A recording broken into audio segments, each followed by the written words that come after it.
Selamat pagi Bu Melan, saya Konstantinus Mario dari kelas 11 1 nomor 7 melaksanakan ulangan lisan sejarah dengan materi imperialisme dan kolonialisme bangsa barat di Indonesia. Nah, soal pertama, saya memilih dampak secara politik.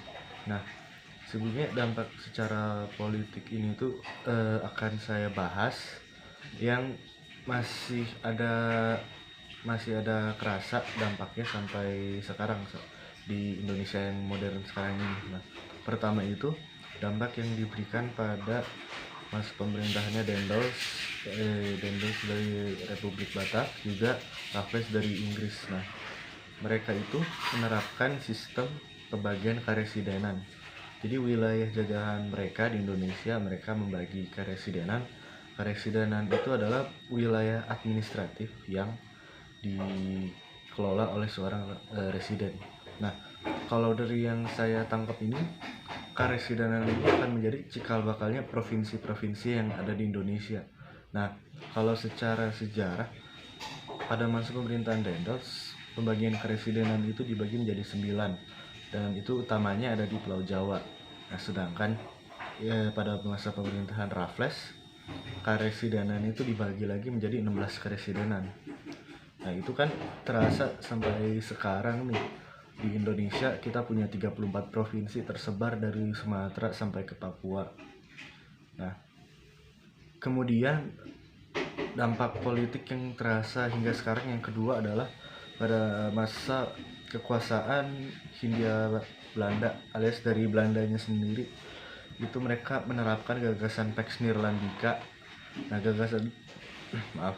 gagasan tersebut itu bertujuan untuk mempersatukan seluruh wilayah kekuasaan Hindia Belanda menjadi satu. Karena kan waktu dulu itu wilayah kekuasaan Hindia Belanda macam-macam, ada di Jawa, ada di Sumatera, Kalimantan, Sulawesi, Papua.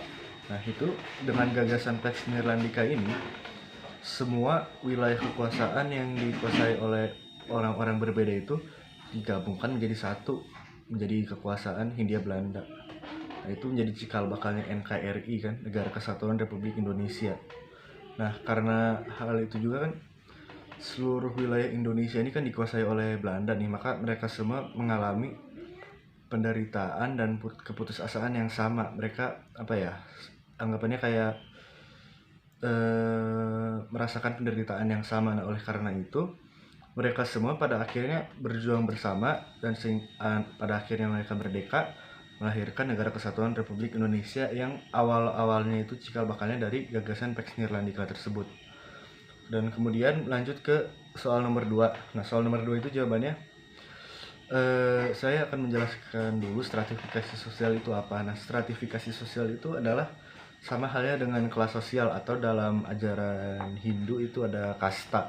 Nah, pada masa imperialisme dan kolonialisme bangsa Eropa, kelas sosial ini atau stratifikasi sosial ini merupakan dampak dari dampak secara sosial budaya. Nah, si stratifikasi sosialnya itu apa aja sih? Jadi tingkat pertama itu ada bangsa Belanda, kemudian tingkat kedua ada Asia Timur, nah tingkat ketiga ada Indonesia itu sendiri alias pribumi. Nah, para pribumi ini menderita tentunya, karena secara pengertian sendiri Belanda yang paling atas tingkatnya, mereka adalah sebagai penguasa. Mereka memiliki wilayah kekuasaan berupa tanah Indonesia ini, dan kemudian di bawahnya ada tingkatan lagi yaitu Asia Timur.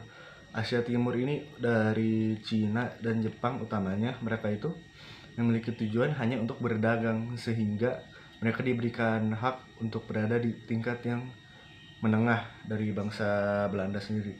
Dan kemudian terakhir yang paling bawah adalah bangsa pribumi.